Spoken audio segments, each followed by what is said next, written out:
കാഫിർ screenshot case തിരിച്ചടിക്കുമോ?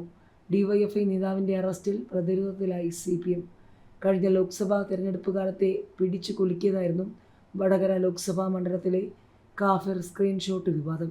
Shafi പറമ്പിലും KK ശൈലജയും ഏറ്റുമുട്ടിയ മത്സരത്തിൽ വമ്പൻ മാർജിനിലേക്ക് ഷാഫിയുടെ വിജയം എത്തിക്കുന്നതിലും കാഫിർ സ്ക്രീൻഷോട്ട് കേസ് വഴിവെക്കുകയും ചെയ്തിരുന്നു.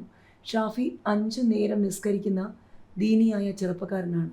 മറ്റേതോ കാഫിറായ സ്ത്രീ സ്ഥാനാർത്ഥി. ആർക്കാണ് നമ്മൾ വോട്ട് ചെയ്യേണ്ടത്? നമ്മളിൽപ്പെട്ടവനല്ലേ, ചിന്തിച്ച് വോട്ട് ചെയ്യൂ എന്നായിരുന്നു സ്ക്രീൻഷോട്ടിൽ എഴുതിയിരുന്നത്. ഇത് വലിയ രാഷ്ട്രീയ ചർച്ചകളിലേക്കും വിവാദങ്ങളിലേക്കുമാണ് പിന്നീട് പോയത്. CPM മുൻ MLA KK ലതികയടക്കമുള്ളവർ പോസ്റ്റ് പങ്കുവച്ചിരുന്നു.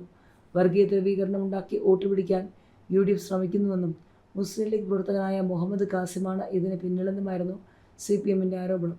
സ്ക്രീൻഷോട്ട് ഇടത് സൈബർ ഇടങ്ങളിലെല്ലാം ഷെയർ ചെയ്യപ്പെടുകയും ചെയ്തു.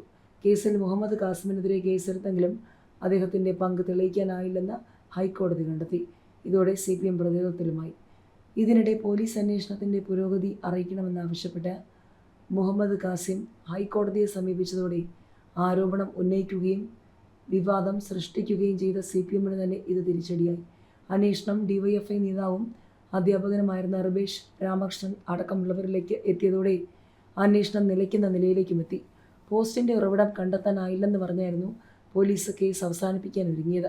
ഇതിനിടെയാണ് സർക്കാർ മാറുന്നതും പുനരന്വേഷണത്തിന് SITയെ നിയോഗിക്കുന്നതും. SIT അന്വേഷണം ഏറ്റെടുത്തതോടെ റിബേഷ് രാമകൃഷ്ണൻ അടക്കമുള്ളവരെ ചോദ്യം ചെയ്തു. ഇതിന് പിന്നാലെ DYFI പ്രവർത്തകരെ രാഷ്ട്രീയമായി വേട്ടയാടുന്നുവെന്ന് ആരോപിച്ച് DYFI ജില്ലാ കമ്മിറ്റിയും രംഗത്തെത്തി. ഏത് അന്വേഷണത്തോടും സഹകരിക്കുമെന്നും എന്നാൽ DYFIയെ പ്രതിക്കൂട്ടിലാക്കുന്ന നിലപാടിനെ ചെറുക്കുമെന്നും നേതാക്കൾ പറഞ്ഞിരുന്നു. ഇതിനിടെയാണ് DYFI നേതാവ് ജിതിൻ ഭാസ്കറിൻ്റെ അറസ്റ്റ് നടന്നിരിക്കുന്നത്. സ്ക്രീൻഷോട്ട് പ്രചരിപ്പിച്ചതുമായി ബന്ധപ്പെട്ട് പ്രധാന പങ്ക് വഹിച്ചുവെന്ന് കരുതുന്നയാളെയാണ് പോലീസ് അറസ്റ്റ് ചെയ്തിരിക്കുന്നത് എന്നാണ് Kozhikode rural SP T Farash പറഞ്ഞത്. അതിൻ്റെ ഉറവിടത്തിലേക്കുള്ള അന്വേഷണത്തിൽ അറസ്റ്റ് നിർണായകമാണെന്നും അദ്ദേഹം പറഞ്ഞു.